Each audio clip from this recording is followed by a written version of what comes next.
Ya, jadi pertama-tama bahwa kategori saksi itulah orang yang tahu, orang yang mendengar langsung, orang yang melihat langsung kejadian tersebut.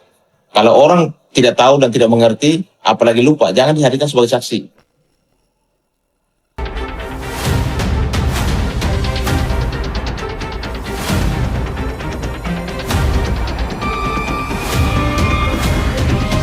Kalau sebuah pengakuan muncul di bawah tekanan, apakah masih bisa disebut pengakuan yang utuh? Ini yang terungkap di sidang Amar Zoni kemarin. Di hadapan majelis hakim, Amar menyampaikan bahwa proses yang ia alami di dalam sel membuatnya berada di dalam tekanan, hingga akhirnya ia mengakui perbuatan tersebut. Ia juga meminta agar rekaman CCTV rutan dapat dibuka, supaya proses hukum yang berjalan boza terlihat lebih transparan dan jelas. Permintaan ini membuat banyak orang bertanya-tanya, karena dalam hukum, setiap pengakuan seharusnya dibuktikan tanpa tekanan apapun.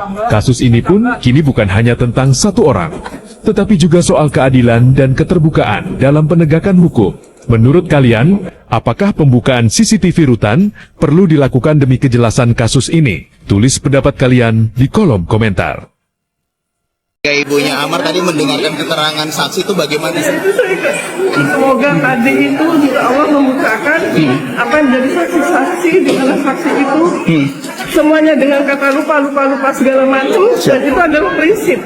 Dan padahal mereka juga sudah di sumpah, dan sampai tadi saksi yang kedua itu Pak Eko itu sampai mengatakan bila dia itu bohong bisa mati di dalam sidang. Itu artinya karena ini kan terkait dengan nasib seseorang, betul, yang telah disampaikan dengan adanya pengedar dan segala macam, itu nama yang mencoreng nama baik dia harus ada yang tanggung jawab ini. Ya karena belum selesai sidang dia sudah dijadikan high risk, belum sidang belum ada keputusan apa-apa, udah dipindahkan ke Nusa Kambangan. Diikat kita hanya. Jadi pada saat sidang pun saya selalu baca surat-surat ayat-ayat dan saya berikan kekuatan. Dia tetap yakin bahwa Allah itu ada, selalu ada. Kita hanya Allah Subhanahu wa Ta'ala itu selalu akan memberikan perlindungan pada siapa saja. Bu Hakim sebagai alat apa yang disampaikan oleh Allah. Maka Bu Hakim pun juga tadi kelihatan tidak berpihak pada siapa, tetapi justru pada para terdakwa itu diberikan suatu kekuatan dengan cara kelembutannya sebagai seorang ibu juga. Saya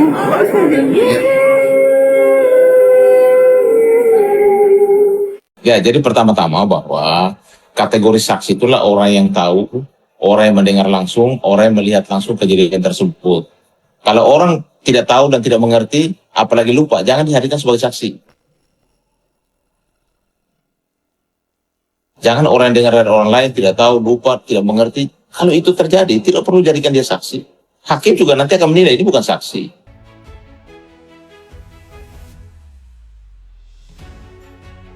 Untuk masuk ke lapas dan atau rutan itu tidak seperti kita masuk ke ruang publik yang lainnya dengan mudahnya kita nyelonong begitu saja. Ada sistem yang mengatur di situ, ada security di situ, ada juga pemeriksaan yang cukup ketat. Sehingga kalau ada barang-barang terlarang yang masuk ke situ, itu sangat tidak mudah sebetulnya. Karena begini ya, kita yang advokat saja nih ya, untuk memberikan bantuan hukum atau memberikan fasilitas kepada warga binaan agar hak dia untuk mendapatkan pelayanan hukum tetap bisa digunakan, kita tidak mudah.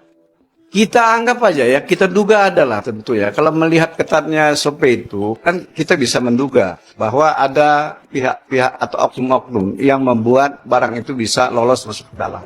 Kalau bisa dibuktikan, dan memang ada keterlibatan dari petugas lapas, ya tentu dia tidak bisa dilepaskan juga oleh ketentuan yang diatur di dalam peraturan perundang-undangan kita. Berarti kan dengan hadirnya kan terbuka semua apa yang dia alami, sudah bisa dilihat semua wartawan semua. Kalau dulu kan, apalagi kan, ya ada semacam tekanan yang kata di sentrum, dia apa? Nah ini kan pengakuan yang dengan keadaan disiksa itu cacat demi hukum. Oke. Ya, mudah-mudahan nggak sampai dipindahin lagi dong. Kan Iya. kita harus yakin Iya, tidak terbukti betul. bersalah gitu kan. Kalian juga bisa lihat kan tadi di persidangan bagaimana. Ya. Jadi Bismillah lah, mudah-mudahan nggak balik lagi, tapi dia pulang ke rumah Adit, pulang ke rumah kita Adit. Surat nikah? Enggak ada surat nikah. Aku belum nikah, boleh tanya sama adanya. Kalau nikah kan pasti ada. Oh, guys. Oh. Jadi belum nikah, tapi emang maksudnya tuh supaya nikah tuh supaya gampang mengurusi administrasinya. Karena kan aku tidak bisa menunjukkan ke sana, yang bisa kunjungan cuma lagi sama Panji. Tapi mudah-mudahan dengan Bang Amar tadi minta sama jaksa, ya mudah-mudahan dikabulkan nanti. Kan kita doain aja. Oke? Belum tadi juga udah minta izin sama papaku, fokus ke persidangan dulu, habis itu baru selesaiin, baru dipikirin yang lain nanti. Itu tadi pesan dari ayah Bapak. Iya, jadi sebelum persidangan emang papaku minta izin untuk doain ya supaya lancar. Sebenarnya minta izin juga, tapi papa bilang nggak usah, nanti sidang dulu. Bukan tidak usah, maksudnya fokus aja kamu ke persidangan dulu sampai selesai gitu. Kan nggak lama ya, paling Januari akhir atau Februari awal udah putusan. Ditanya ini lupa, ditanya itu lupa. Kok bisa ya orang seperti ini dijadikan saksi? Meminta barang bukti Amar Joni, dia bilang lupa. Ngaku-ngaku punya bukti 100J, dia bilang lupa. Padahal Amar Joni mau meminta barang buktinya, bener apa tidak? Kok bisa orang seperti ini jadi saksi? Kacau negara ini guys. Mari kita saksikan kelanjutannya. Itu yang saya lupa, makanya saya tadi kan saya tekankan lupa saya gitu. Ada di TKP atau tidak waktu itu? Yang pasti barang bukti dan tersangka dibawa ke depan. Waktu dibawa ke depan itu saya sendiri atau bertiga dan berempat, Pak. Sesuai dengan kamarnya, tadi kan Bapak bilang kamarnya ada 4 orang. Kamar 1 cuma karena over capacity. Oh enggak Bu, yang mulia, maksudnya di tipe 1 itu kan tadi kan Bapak saksi sudah bilang kalau ada 1 kamar itu dihuni 4 orang karena memang over capacity waktu itu. 1 atau 2 yang saya bilang. Setahu saya dari saksi penerangan itu kamarnya hanya 1 orang sebetulnya. Iya, memang disuruh 1-2. Pas saya tanya di situ apakah selain terdakwa Amar Akbar, apakah ada pidana yang lain? Dia bilang lupa. Apakah di papan nama ada lagi yang lain? Dia bilang lupa. Yang jelas Amar Akbar ada di kamar itu. Nah itu yang paling penting ya, poin-poin penting-penting itu yang lupa itu yang jadi lucunya gitu loh. Soalnya kita mencari kebenarannya di sini gitu kan, kita mencari keadilan di sini. Betul. Karena kan ini nasib kita gitu loh Pak. Maksudnya, tolong Bapak diingat lagi kalau memang Bapak udah disumpah sama Al-Quran. Betul, saya sumpah. Ya. Halo teman-teman netizen, saya izin berkomentar ya mengenai persidangan kasus Amar Zoni ini ya teman-teman.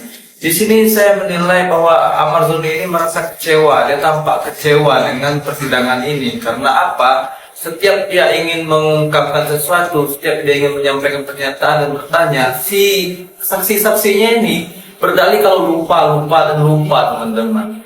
Terus dan juga Amar Zoni ini ingin mengungkapkannya bahwa dia itu ditekan, dipukuli dan dipaksa mengaku ya kan, bahwa dia sebagai pengedar. Padahal di situ ada dia mendapat tekanan, disindrom dan segala macam. Tapi pihak saksi dan para yang hadir di situ itu menyangkal dan tidak membenarkan bahwa ada pemukulan dan penyentruman dan penyiksaan segala macam gitu.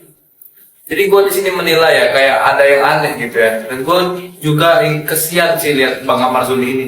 Seharusnya Bang Amar Zoni ini bisa dibantu lah gitu ya kan.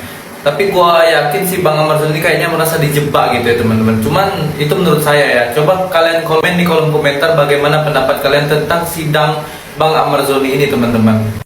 Guys, berita terbaru hari ini dari Amar Zoni ya guys ya. Jadi kemarin Amar Zoni sudah melakukan persidangan secara offline di Jakarta guys ya. Jadi Amar Zoni setelah lama di Nusa Kambangan, akhirnya Amar Zoni dipindahkan untuk melakukan sidang secara offline di Jakarta. Kemarin langsung bertatapan muka, Amar Zoni langsung berpelukan, bertemu dengan adiknya dan juga dengan kekasihnya yaitu Dr. Kamelia guys. Jadi di sana ada momen-momen haru sampai dengan menangis. Dr. Kamelia juga menguatkan untuk Amar Zoni melakukan persidangan ini dan semoga Amar Zoni ya bisa bebas kalau memang misalkan dia tidak terbukti bersalah ya guys ya dalam persidangan itu. Jadi untuk persidangan ini masih akan dilanjutkan ke tahapan berikutnya guys. Kemarin untuk sidang kemarin kan untuk masih tahapan pertama. Jadi nanti ada tahapan selanjutnya. Yang penting Ahmad Zoni sudah datang dulu ke Jakarta dan sudah melakukan sidang secara offline dan sudah bertemu dengan keluarganya dan adik-adiknya dan juga kekasihnya. Gimana guys pendapat kalian tentang Ahmad Zoni, penampilannya sekarang seperti ini, mukanya agak bersihan ya, agak glowing dan agak kurusan daripada sebelumnya. Bakalan lebih keren lagi kayaknya Ahmad Zoni bakalan ke depannya ya. Ya semoga Ahmad Zoni bisa bebas ya kalau misalkan memang dia tidak terbukti bersalah. Coba dah tambahkan di kolom komentar gimana pendapat kalian guys.